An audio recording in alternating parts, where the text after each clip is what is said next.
When Harry met his crew, he mapped out their parking spot right in front of the tavern, where they've got a great view for people watching. After things go down, they can make a quick getaway.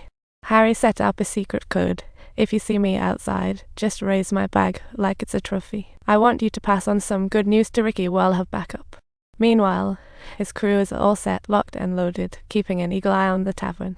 At the tavern, Harry slid the bail to the mediator, swore not to make any moves here, and finally met with Ricky, who revealed his crew's nighttime, and Ricky insisted Eddie confess that he was with his son Tommy last night.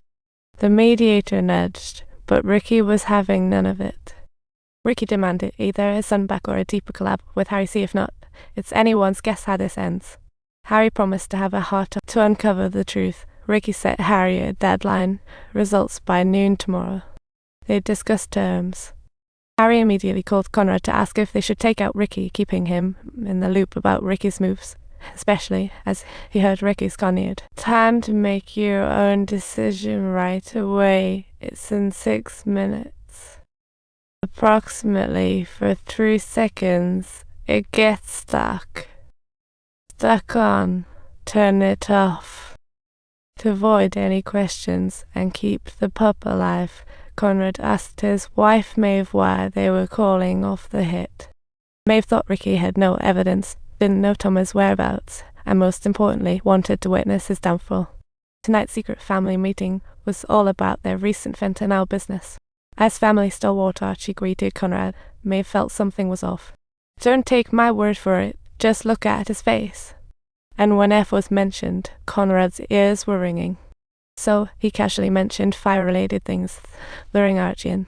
Conrad then excused himself to the restroom. Upon returning, he went straight to Archie. Kev noticed Conrad's waist gun behind him. The vibe shifted like a light switch. What's going down? You're not planning on walking behind me, are you, buddy? I would give my entire life for our kids. Oh no. Are you pulling my leg? Is this really the end? Kid, dip it. What kind of nonsense is this? Yeah, Archie, the nonsense has already walked out the door. Dead yikes. Even as a governor, Conrad doesn't mess around when it's showtime. Business is business, and feelings are feelings. Taking out Archie was a last resort for Conrad, and now, let go of my hand. Nobody expected Brad to erupt and kill Archie, but now it's time for cleanup. Harry covered Archie's head. Time to tidy up, or he felt trouble lurking. Turns out Harry's sixth sense was spot on, please. Ricky let Harry go. The next morning, Harry's wake-up call was provided by the police. The detective dragged Harry away in front of his family, news that travelled fast. Ricky wasted no time finding Kev. Driving's a bit dull. Where's my sleeve? I wouldn't know. I'm not the sharpest tool in the shed, Hal. Anyway, Harry's already tied up. What's the move? Where's my guy? Harry was Ricky's street soldier, but with him in cuffs he needed a new guy to keep his son safe. Ricky's patience was thin. He gave Kev just one eye. When time's up, Ricky was storming off to have a chat with Eddie. Kev was on the ropes. So, Kev had to call Harry's crew, sending them to take Eddie to Brad's estate, with Brad watching over them. Surely Ricky would think. Upon arriving at the interrogation room, the detective asked Harry, "Where's Archie?" But Harry was uncooperative. The detective told Harry straight they were watching him and his family. His escape from the ship hinges on his cooperation. Before Harry could even respond, the family lawyer showed up. Listening to the detective explain, "I only brought in Harry to keep it cooperative." The lawyer spoke at once, demanding Harry's release. As they exited the precinct, Harry got a call from Kev. Kev told him to go to Brad's estate. The lawyer and Harry discussed who leaked Archie's death in the way.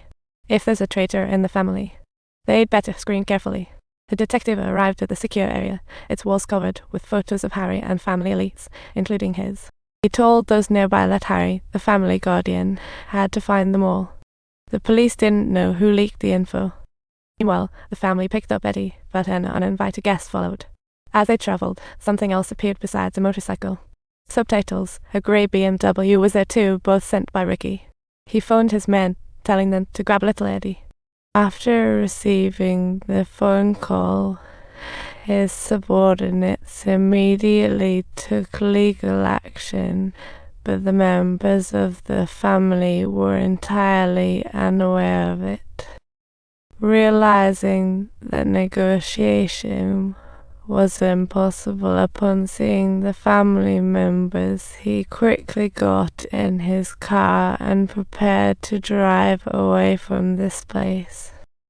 Thanks to their knowledge of the back roads, the family managed to shake off Ricky's guys for a while. But on this road, cars couldn't accelerate as fast as motorcycles. Just then, bullets started flying. They had no choice but to steer their car into the woods. They had no other option. Finally escaping into the woods, somehow they avoided any further trouble. Eddie was finally delivered to Brad's estate.